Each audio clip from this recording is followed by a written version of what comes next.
All right, we got a great guest for you guys. As you can see, Aasif Mandvi is here from The Daily Show, from 1,000 movies and 1,000 TV shows, all of which I have watched. Really? You've watched 2,000 of my movies and television shows? But it's a little magical, because as I was going through the list, I was like, The Siege, check. Analyze This, check. Really? Spider-Man 2, surprisingly, check. Okay. The Internship, check. Right. Sopranos, check. Sex and the City, check. Wow. Oz, check. Miami Vice, check. Yeah. Okay. Wow. You've watched entirely too much Aasif Mandvi That's right. stuff. Let alone The Daily Show, let alone your new show. The new show, by the way, we're going to talk about is Halal in the Family. It originated on Funny or Die, but you can find it at halalinthefamily.tv. Okay, so we're going to talk about that in a minute. Aasif is Muslim. Okay, I was born Muslim. I don't know what your current standing is. I consider myself, I guess, like a cultural Muslim, whatever that means. You know, I think that makes sense. It means I do everything except eat pork. Yeah. Isn't that what all Muslims do when they're not very religious and they're just like you know, it's like I'm not really. I mean, I don't eat pork. That's the one thing I don't do. You know, but I drink. You know, it's that. So you've described the entire nation of Turkey. Okay. Exactly. Yes. Right. Exactly. It's like in Turkey, they drink, but they just don't drink during Ramadan. Right. Exactly. Yes. And then if you're drinking alcohol during Ramadan, they're like, "What's wrong with you? You're not a good Muslim. What are you doing?" Yeah. Like, in the Quran, it doesn't say that. It says you're not allowed to drink at all. So you're going to hell right along with me. Let's just be clear about that, right? So they're culturally Muslim. Yeah. I was born Muslim, so I was culturally Muslim, I guess. But at 22, I was like, I'm done with all this. Yeah. No, none of this is true, and I'm done with it. Yeah. Right. So now I drink, I gamble, I eat bacon. It's a great life. You should try it. So you no need to hang out on the cultural BS for no reason. Bacon is God's food. I got news for you. All right. Now, so normally what we do on these interviews is we go all the way back. Oh, wow. And then we come full circle to your show, Halal in the Family. Okay. So you were born in India. I was. Mumbai, right? Yes. Okay, but you spent almost no time there. I mean, I started there. That was where I was born, and my parents moved to the UK when I was a year old. So my parents moved from Bombay to the north of England, and that's where I was raised, in a sort of industrial coal mining town in the north of England. And then when I was in high school, my parents decided they were going to move to Florida. And so I went from like India to the UK to Florida. So it was kind of crazy. Yeah, that's why I could never, until I got your bio, I never could quite place your accent or lack thereof, right? I'm like, is it an accent? Is it not an accent? What is that thing? What is it? Yeah, I don't know. It's, I used to, for a while when I was in Florida, I had this like weird amalgam of north of England and then like my American accent, and people just figured I was from Brooklyn. Like it was like, because I was at $5. I would say that, and it was kind of like a throwback of the Northern English kind of, sort of talking like that, and then American. It was like a weird. Can you go full British? Yeah, full British. Give me a little full British. Just like that, I used to talk just like this. I have a totally Northern accent like that. Like, I have to swear when I talk British. Fuck you, you bastard. Oh, that's awesome. Do you use the C word when you talk British? Yeah, you're a right cunt, you are. Can we swear? Awesome. Can we? We're on the web. Yeah, we can swear. You can swear. I don't know why I said BS earlier. I meant bullshit. Okay, so if you're trying to pick up women, you got to go British accent, right? Do you switch? For a long time, when I was when I first came over, I realized very quickly that, like, in high school and college and stuff, that I could use the English accent. It was just my personality was the problem. The accent worked fine. It was the after that was the problem. Yeah, I'd go to that move every time. I'd go to that well. Totally. And so when you came over to Tampa, that must have been a really trippy thing, because do they discriminate against you because you're British or because you're Indian or because you're Muslim? Right. They must have been confused. How are we supposed to hate this kid? Well, yeah, exactly. It was funny because I don't think people knew what to make of me, when I was in high school and stuff. I think I was like this Indian kid with a British accent. So I think it was just like they were just like confused, I remember actually sitting in a Dunkin' Donuts one time, and this was actually in North Carolina, like a few years. I was doing the North Carolina Shakespeare Festival. I was there, and I was doing a show, and I was sitting in this Dunkin' Donuts by myself, and there was this guy sitting like maybe 2 tables away from me, and I remember he looked at me, and he was like, and he kept staring at me, and finally he looked at me and he said, what are you? And I was awesome. like, That's a great question. what do you mean? He's like, well, you're not black, you're not white. What are you? It was like, did he and that spit to at me, any point like, yeah, what are you, son? But it was like, it was such an interesting thing because I was like, he really doesn't know. He like really did not know. Like his world had just suddenly like expanded. Like he was just kind of like, I'm seeing something that I've never seen before. So, you know, yeah. So I like when you confuse racists and they don't know how quite to hate you, right? They're like, wait, am I supposed to? I don't even know. Yeah, I don't think because he was, you're brown, because you're Muslim. I don't know. Like, I don't think he was. Help me out here. I don't think he was trying to hate me. I think he was just like genuinely. What was scary about it was, it would be one thing if he was just a racist and he was just like, I hate people, you know, Muslims or anything. He was genuinely trying to figure out like what the hell I was, because he was like, are you Mexican? Like, what are you? No, it's like, just that. Yeah, he's got to button it up in his mind. That makes sense. So the show Halal in the Family is about being Muslim in America, right? Yeah. So what was your experience? Because I don't know why. Maybe it's because I looked Italian and I grew up in New Jersey, so people maybe assumed I was Italian, and my name, Cenk Uygur, doesn't make any sense, so you can't quite place it. So I actually didn't suffer any discrimination. Right. Like when I first came over, there was a little luck, oh, you're from Turkey, gobble, gobble. Do you eat your family during Thanksgiving? Yeah. But, you know, a couple of punches here and there, and we were done with that, right? So overall, I was fine. Did you get discriminated against? You know, when I came to America, it was much more about being Indian for me than it was about being Muslim, because I didn't really identify as a Muslim that much, you know, and so, you know, I wasn't particularly religious. I didn't come from a very, very religious household, and you know, but it was much more about the Indian thing that where if there was any discrimination or if there was any kind of confusion about my identity or whatever, it wasn't until much later that the Muslim thing happened for me. It was really after 9/11 where suddenly then like the identification as a Muslim became something that I dealt with, you know, and also like I sort of felt this need to kind of, well, you know, after I got on the Daily Show, of course, like it was definitely something that identified me because I saw so much stuff going on in the culture that was like just misinformation about Islam and like Muslims and all this stuff that I just was like, you know, I've got to say something with this platform that I have, you know. So I mean, I remember like for me, the moment that I knew that like something was wrong was when soon after 9/11 there was some pundit on some talk show on news talk show, and he was talking about the Muslim holiday Eid. And he was saying how in English, and this is in English, by the way, it's spelled E-I-D. That's one of the spellings. It could be spelled I-D, I-D-D, you know, it's like, but E-I-D is one of the spellings. And his whole sort of assertion was that if you spell it backwards, it spells die. Oh God, that's so profoundly stupid. Islam is imbued with backwards satanic messages like a Led Zeppelin album or something. You know what I mean? So like I remember. What does this spell in Arabic, you fucking schmuck? Well, that's the other thing. It's like it's not even supposed to be written in English, right? So I just remember seeing that, and that was like a penny drop for me. I was just like, oh, something's gone.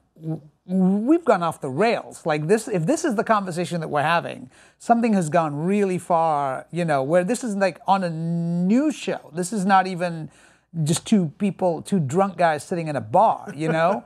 So that was, you know, when I also started to identify with being culturally Muslim in that way, you know? That's really interesting. So you got a lot of titles on the Daily Show, Muslim correspondent, Indian correspondent. My favorite is Foreign-Looking Correspondent. Yeah.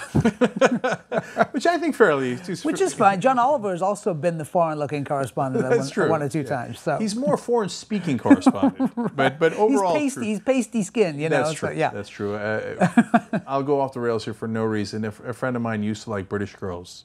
Right? When we were growing up, and his slogan was "the pastier, the tastier." So I'm not sure if John wants to take that on, but okay. So now that's fascinating that you. So you think after 9/11 it's gotten worse? Do you think that and you've noticed it, and the country's gone backwards? Because in my experience, you're right. Like when I was growing up, people roughly knew we were Muslim, but they didn't really give a shit. When I was growing up, nobody knew what a Muslim was. They you know, you'd say Muslim, and they'd be like, they thought it was a type of cloth. You know what I mean? Like it was literally like, and I think after 9/11, America was like in this place of like, well, what happened? Oh, wow, whoa, wait a minute, what happened? You know, and I think there was this questioning. There was a sense of like, why did this happen to us?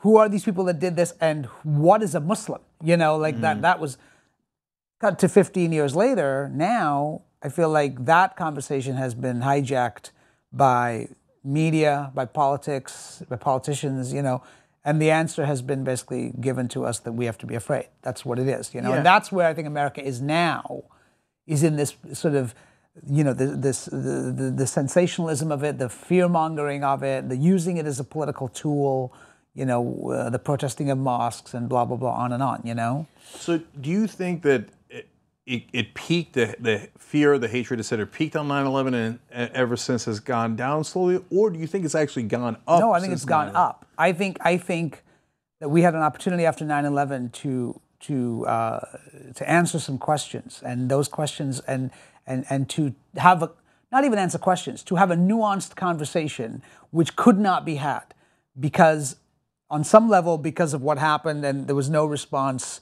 except the response of we are going to war against the evildoers, right? That was literally, that was the only response that was anybody wanted to. But there was at some point a nuanced conversation that could have been had that nobody seems to still ever want to have about the politics of the Middle East and Muslim Americans, and you know, and it all becomes sort of framed into this world of like, you know, America's going to get taken over by Sharia law, you know, and then that just makes everybody think afraid, and that's what we want, you know. Isn't that amazing? There's a story in the news today about how Idaho is worried it's going to get taken over by Sharia law. I did a piece on the Daily Show about how Alabama passed a no foreign law bill, right? Yeah. Which actually takes care of Sharia law, but it also takes care of Christian law, because Jesus was not American, and really? You know, and the Bible is not based on American law. So like you know, but of course, like that doesn't really compute ever, you know. That's awesome. So is a part of the point of the show Halal in the Family to show the other side, to break down those stereotypes? We wanted to, you know, what we wanted to do with Halal in the Family. The way it started was that Katie Couric, back in 2010, said something where she said maybe what American Muslims need is their own Cosby Show to you know, counter Islamophobia and racism, just in the way that the Cosby Show, you know, solved racism, right? In the 80s, we all know that, right? Yeah. Well, I know. Yeah, I remember the day. It was 1987. Yeah, exactly. That was it. And that was it, right? And it was done. Racism was finished, you know. So anyway, we took that literally on the Daily Show. We created a sketch that we put on the show called The Cosby Show, Q-U-OSBY, right? Okay. And it was, we did it on the show. It got a great response. We, you know, presented it to a panel of Islamophobes and had them watch this show, and it was really funny, and it was great. Right. Then cut to 5 years later, my manager, Lillian LaSalle, came to me and said, hey, I've been talking to some people, some organizations, and wondering if you want to do anything in the space of like sort of, you know, talking about issues that you care about or whatever, you know. And all my years on the Daily Show talking to crazy Muslim haters, I was like, well, I'd love to do something in relation to Islamophobia and anti-Muslim bias and stuff like that. And so I went back to my buddy Miles Kahn, who is a producer of the Daily Show, who had created the original thing that we created on the show.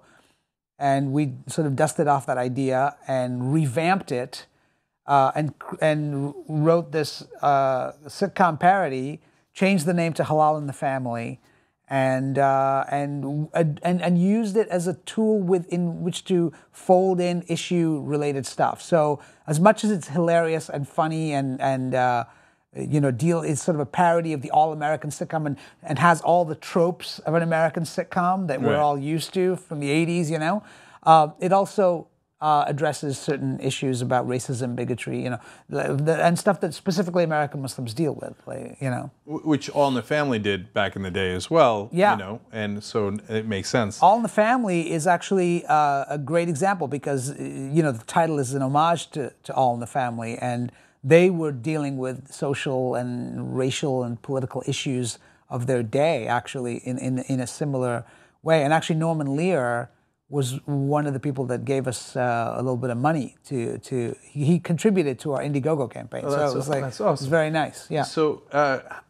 So it's halalandthefamily.tv is where you can watch it. You did an IndieGoGo campaign to start it up? Well, we did an IndieGoGo campaign. We actually had shot it, and then we needed more money to finish post-production and do the marketing of it. And you know, when you're doing this kind of thing, we did it for like very little on a shoestring. Like we needed to pay people. You know, people worked for nothing, right? So and that's what we figured out here. You don't have to pay people. Yeah.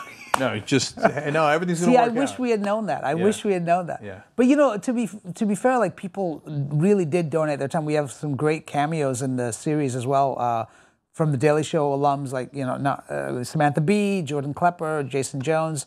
I knew Samantha Bee was Muslim. I knew she it. is, right? Yeah. She and she doesn't eat pork. It's pretty amazing. And we got also Black Thought from the Roots, who came in and who is Muslim, and he came in and did a little cameo for us as well. So our show Think Tank, we have a bunch of shows in the network, did this great piece. 10 people you didn't know were Muslim. Okay, really? Right. All right. Yeah. So Mike Tyson, some people know that. Yeah. Right. Yeah. Snoop Dogg, which I did not know. Okay. Yeah. They claim that because Shaq claims it, that Shaq is Muslim. He's got a funny way of showing it. He's got a Q right there in the middle of his name, so that could be totally a Muslim thing. But I was like, oh, that's pretty cool. Oh, Dave Chappelle. Dave Chappelle, yeah. No, there's a lot. I mean, Dr. Oz. Well, Dr. Oz is Turkish, and he operated on my uncle, so that one I know. Yeah. Oh, okay, so there you go. I mean, there's a lot of. I think that, look, there are a lot of American Muslims out there, in the sort of South Asian community, the Middle Eastern community, and the African American community. And I think that what we're trying to do with this show is just address a lot of the issues that American Muslims deal with on a regular basis, like surveillance by the FBI, like the protesting of mosques, cyberbullying. These are the issues. The media, the use of politicians and media using Islamophobia as a political tool, actually, come to think of it, we found out that the NYPD was spying on Muslim students as far out as in New Jersey. Yeah. And in fact, they found a place in Rutgers where they were doing that. And my two nephews went to Rutgers. Right. And I'm like, if they were spying in on them, boy, they got an eyeful. Right. But it wasn't anything to do with Islam. That is always the danger of spying on college students, right? Yeah. That's right. And so I thought, what a tremendous waste of money to find out what those two knuckleheads were up to. Yeah. But so now, one of the issues that's come up is the Bill Maher, Sam Harris, Ben Affleck controversy. Yeah. And I have to confess that I'm in the camp that I think that they overgeneralize, right? Mm-hmm. And then they get really mad when I say that. Yeah. But then not them, but then the people online will say, "Oh yeah, you're a Muslim apologist." Like, I think you just overgeneralized. But anyway, so do you have a take on all that? Well, I think, look, whenever you are going to identify an entire group of people based on its fringe element, there's only one reason to do that, and that's because you want to. And that's it. And that serves your narrative. So if that's the argument that you're making, like, that all Muslims are terrorists, that, like, Islam is somehow incompatible with, I mean, there was a great article in Time recently about, like, the fact that there's 150 million Muslims in India, right? Mm-hmm. And practically none of them have joined Al-Qaeda. So, like, how does that, if somehow Islam is incompatible with a democratic society, then explain India to me, Right. I mean, obviously there's a history there, and the Mughals and all that stuff. But the fact is that a lot of this stuff is so, like you said, it's so generalized and it's so unnuanced, and the conversation paints these broad strokes about a part of the world that is incredibly complex. You can't even say that all Muslims are the same. Like, an Indonesian Muslim is very different than a Saudi Wahhabi. It's like, they're night and day, So to paint all Muslims under one brush stroke and to sort of say, like, everybody is, you know, even in terms of like the Hebdo stuff, you know, when you have like the stuff, you know, there's actually a tradition in Islam of creating images of the Prophet Muhammad. A lot of people don't know that. You can go back into Islamic history and find Muslims that have actually created images of the Prophet Muhammad, and it was actually done in honor of the Prophet Muhammad.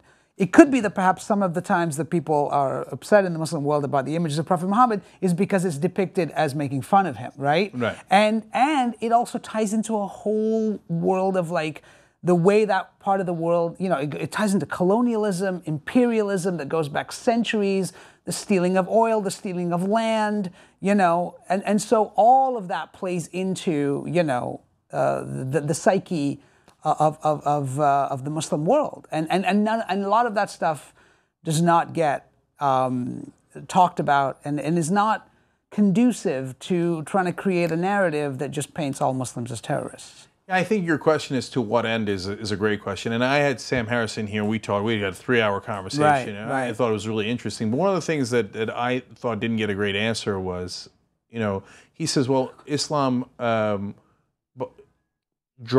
is designed and writes in there that it's against people who don't believe in Islam. So they're driven to violently act out. And, you know, again, you know, Sam will say there's a lot of nuance in how he phrases that, right? But they're driven to fight against people who are not Muslim, right? Now, and he acknowledges the Old Testament is actually the most barbaric book. It slaughters everybody, etc. But he says the vast numbers of Jews and Christians don't do that anymore, but they don't say all, they say vast numbers of Muslims do that. But I thought, well, if they're driven by their religion, well, Muslims used to rule the Middle East completely. They had complete power, right? There was the Arab Empire, there was the Ottoman Empire, there was the Seljuk Empire, and they didn't kill all the non-Muslims. Right, They didn't kill the Jews, they didn't kill all the Christians. So I mean, look, maybe it has to do with power, right? It has and lashing out when you don't have power, as opposed to right. I mean, the religion I think that there's a relationship between the powerful and the powerless. I mean, look, I'm not an Islamic scholar, but I do know that, like, you know, if you go throughout history, there have been many occasions where Muslims and Jews and Christians have lived side by side in complete peace and harmony. I think it has to do with the power structure. It has to do with politics. It has to do with disenfranchised people in parts of the world, like, you know, even acts of terrorism are committed by young men who feel on some level disenfranchised or powerless or have nothing else. You know what I mean? No. Yeah. I mean, if I lived in Gaza, what the hell else am I going to do? You know what I mean? I'm living in an open-air prison, and, you know, if I blow why not? Why not strap They don't a have bomb? much to lose. Yeah. It's like the kamikaze pilots. They didn't do that when they were winning. Yeah, exactly, right? yeah. When they were out of ammo and they're losing the war, they're like, okay, let's send in the pilots to just crash into the ships. I mean, look, I'm not saying that there's not issues within the Muslim world that need to be addressed, and, you know, the fundamentalism and the terrorism and all that. But I think to paint everything in an unnuanced, I think there's a conversation here that most people don't want to have, because it's a nuanced conversation, and it's a complicated conversation, and it doesn't make for good sound bites, you know? Right. And finally, on this point, let's come back to your point on to what end, right? So even if you think it's a vast number of Muslims, you know, whatever percentage they want to put on. Right. Okay, and then what? So then what do you want to do? Do you want to profile them? You know, do you want to take some sort of preemptive action? Right. What do you want to do? What do you want to torture? What do you want to do, right? And I don't know what their end goal is. Like, because if you want to fight against Islam, then I'm with you. I don't believe in any of the religions. I think they're all wrong. Right. You know, when the Muslim radicals say you can't draw the Prophet Muhammad, that's against Islam. Yeah, but I'm not Muslim, so I can draw all I like, right? Right. You don't want to draw God bless. You have to also realize that those people are using that as a political tool as much as they're using the other side of it as a political tool in the West. I mean, for me, the Hebdo attacks, when I look at that situation, it had nothing to do with freedom of speech. It had to do with a terrorist. It was a terrorist act, right? And what happens is that you can wave the flag of you can't draw the image of the Prophet Muhammad and try to get the entire Muslim world on your side. And then on this side, you've got freedom of expression, wave the flag of freedom of expression, and you've got the entire Western world on your side. And now you have a war of cultures which completely like doesn't have the conversation about what those attacks were really about, which was most of those people were disenfranchised, Middle Eastern youth living in France, and what is that about? What is, why are people joining Al Qaeda? It's not because they're fundamentalists. They're praying 5 times a day. You know what I mean? It has to do with politics. Yeah, a lot of the 9/11 guys went to strip clubs. Yeah, before, exactly. Before they did the bombings, right? Yeah. And I think that they look like the mass killers here in America, the ones that you Columbine, etc. Well, that's the thing, right? They're looking for glory in all the wrong places. Yeah, it's the same thing. When a white guy goes in and like blows something up or hacks people to death, it's always like, oh, he has mental problems. He went off his medication. Right. But if a Muslim guy does that, or a Middle Eastern guy does it and just yells Allahu Akbar, suddenly it's Islam. Islam is the problem. Yeah. Islam is the and that's where we end up. That's where the conversation ends up. Yeah. No, absolutely. So. Now that we got that out of the way. All right, So I want to go back to how you got into this business in the first place, because that's my favorite part of all of the career track stories. Like, right. Because you come from an immigrant family, where we come from, like media, entertainment is not in the equation. Yeah. It's not acceptable, right? So did your parents flip out? Or were they supportive? How did that happen? My parents, like all immigrant parents, were not thrilled that I wanted to pursue acting as a career. But I sort of wanted to be an actor when I was very young. Like I would watch American television, and like I grew up in the UK, right? And I would watch like Happy Days and the Fonz and all this stuff, and like kind of like want to be an actor. In fact, it was my mother was the one who actually. When I told her that when I was a young kid, I told her I wanted to be like the Fonz. And I was just about to say, hey. Yeah, I would do the whole thing. And then she said, I remember she looked at me and she said, no, you want to be like Omar Sharif. And it was like the first brown, and then she introduced me to Omar Sharif, who was the first brown guy in a Hollywood film who was not playing a native. He was not playing like some servant or slave, Right. He was a guy who was making out with like a hot blonde chick, And I was like, that's awesome, Right. So like I think I started taking acting classes and stuff when I was very young, and I think my parents probably thought it was going to be a phase that I would grow out of, but I didn't, clearly. So Right.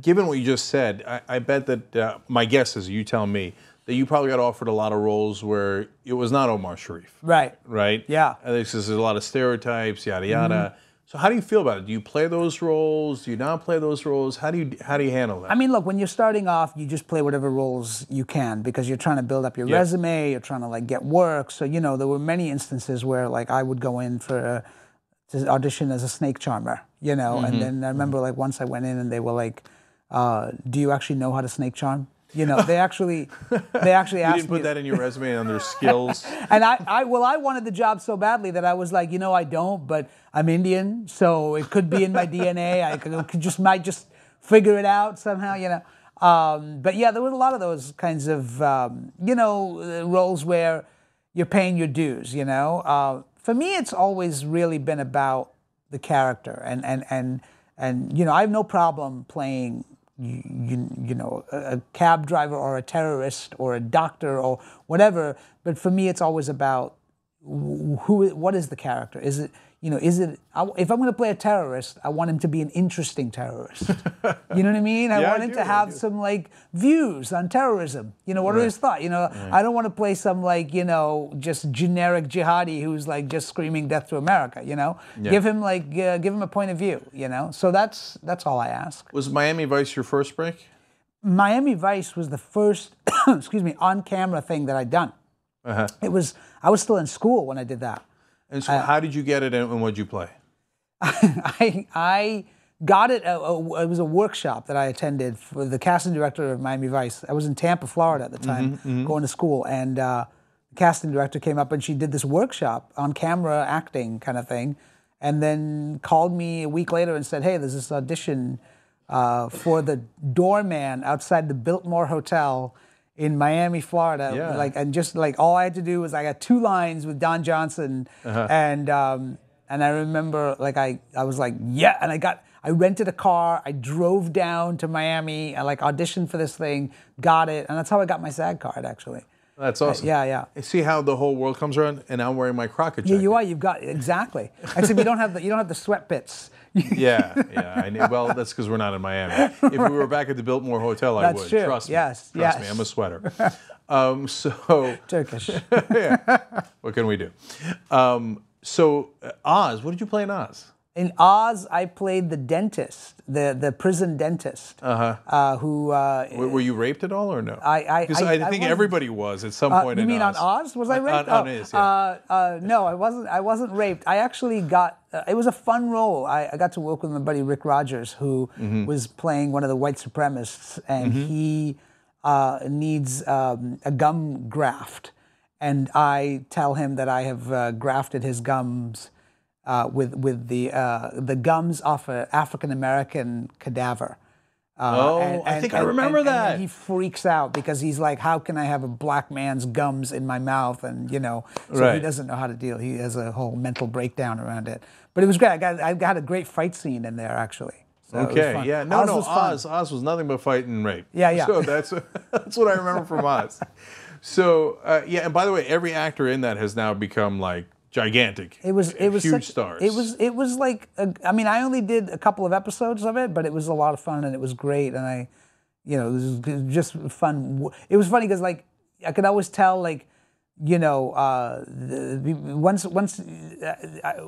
I did Sex and the City, like the day after my Sex and the City episode aired, every woman on the streets of New York was staring at me as I walked down the street, and I was like, oh my God, this is amazing. Like it was just like and after I did Oz, like it was literally like every like scary looking dude who was walking down was like, "Yo, dude, you're the guy from Dentist on Oz." So it was, you could tell like the different demographics. That's funny. When I was on MSNBC and Current, if somebody came up to me, I was doing the Young Turks Threat, right? If they were over 40, they recognized me from cable news. Right. If they were under 40.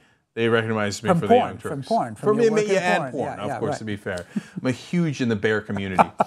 Okay, finally, Daily Show. So yes. What's the process you go through to get that job? How did you get it? Were you on top of the world? I actually got it. It was an audition. I actually got a call one day from my manager, and they said the Daily Show is looking for a Middle Eastern guy.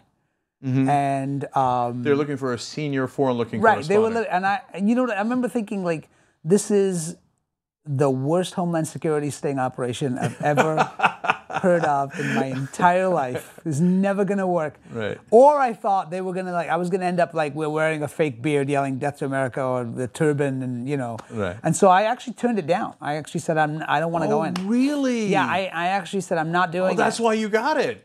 Well, it was weird because they called back like 10 minutes later and they said, no, it's for a correspondent. And they want you to come down. And it was a one-off gig. It was like they just wanted like a real, they wanted a correspondent in the Middle East who was supposed to be a Middle East correspondent.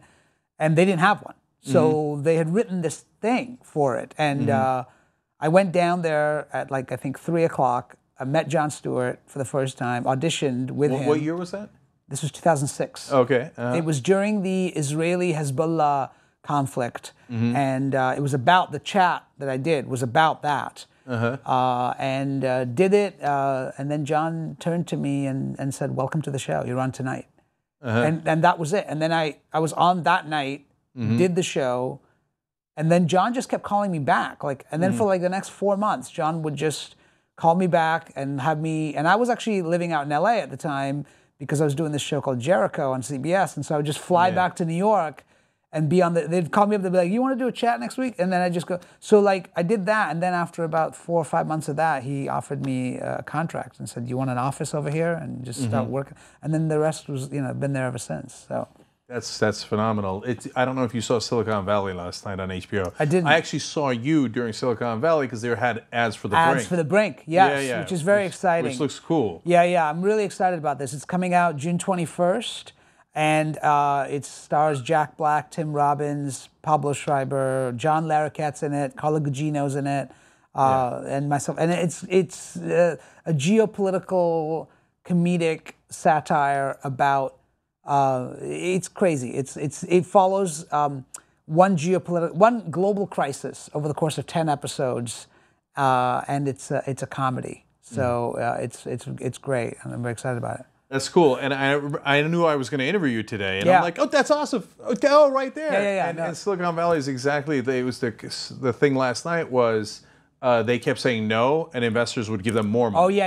Right, so they pulled an Aasif, funny enough, on the show. Yeah, they said no. Right, exactly. It's all. I think that was the thing. Like when I went in and auditioned for Jon, I didn't know what I was doing. I was like, I've never been a fake news guy. Like I don't know. I'm an actor. I was on Broadway. Like I was like doing TV and Law and Order and stuff like that. So I was like, I don't know what the Daily. And so I just did my best Stephen Colbert impression.